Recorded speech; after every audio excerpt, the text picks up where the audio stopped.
Bismillahirrahmanirrahim. Hello students. Our today's topic is subject-verb agreement.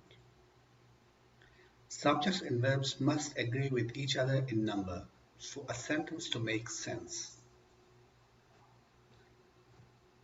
Subject is the doer of the action. Verb is the action done by the subject. Singular subjects must take singular verb and plural subjects must take plural verb. So what do we mean by subject-verb agreement? That the subjects must agree with the verb in number. Number means if the subject is singular, verb must be singular. If the subject is plural, the verb must be plural. Just think about this. I'm having my breakfast is correct, but I are having my breakfast is incorrect. Do you know the reason? Very simple. In the first sentence, I is singular subject and the verb am is also singular. So the agreement is correct. However, in the second example, I is a singular subject, but are is the plural verb.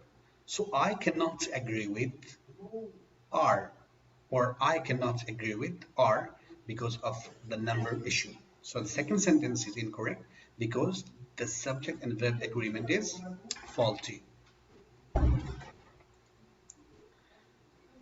Here's a list of singular and plural verbs. Eats, singular verb, so it must go with singular subject. Eat, plural verb, so it must go with plural verb. Similarly, drinks, plays, runs, works are singular verbs, so they must go with singular subjects. And drink, play, run, work are plural verbs, so they must go with plural subjects. Let's apply the rules.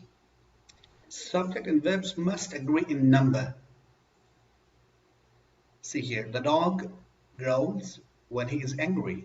Where is the subject? Dog. Check the verb, growls. It is singular. So the sentence is correct. Singular subject, singular verb. Check the second example now. The dogs. Now from dog to dogs. It was singular, so it's now plural. So check the difference in the verb.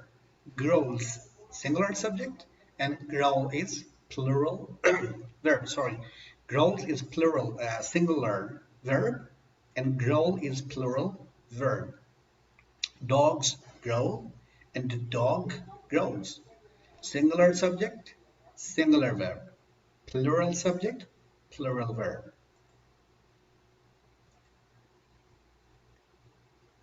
Subordinate clauses that come between the subject and the verb do not affect the agreement. See this example? The dog is the subject in this sentence who is showing on my jeans. A subordinate clause that comes in between the subject and the verb. Where is the verb? Is, right? But it does not affect the agreement. Since the subject is singular, the verb is also singular. Prepositional phrases between the subject and the verb do not affect agreement. Again, prepositional phrase will come between the subject and the verb. But we said before, similarly, it will not affect the agreement. See this example? The colors of the rainbow are beautiful. Colors is the subject here. What comes in between the subject and the verb? Of the rainbow. It's a prepositional phrase. Where is the verb? Are. So again, it has not affected the agreement as colors is a plural subject and are is a plural verb.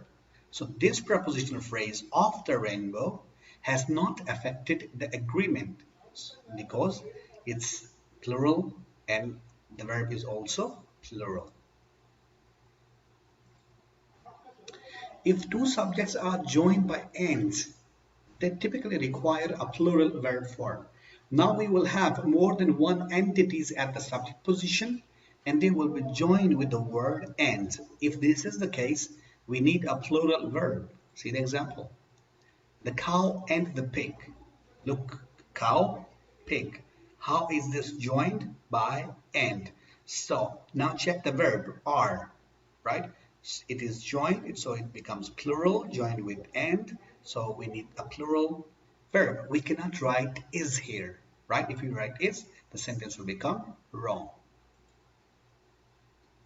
Now see this one. If one of the words each, every, or no comes before the subject, the verb is singular. See here, this example. No smoking or drinking is allowed, right? Where is the subject? Smoking, smoking or drinking. But what comes before it? No. So the verb that we need is. We cannot write here are, right? Because of this word, no. In the second example, similar example, every man and woman is required to check in. So again, man and woman is the subject, but what comes before it? Every, right? So the subject is man and woman, but every comes before it, so the verb is singular. We cannot say every man and woman are. No, if we say this, the sentence will become incorrect. So I would like to thank you for your kind listening, and we'll meet up again another time, inshallah, with a new lesson. Thank you.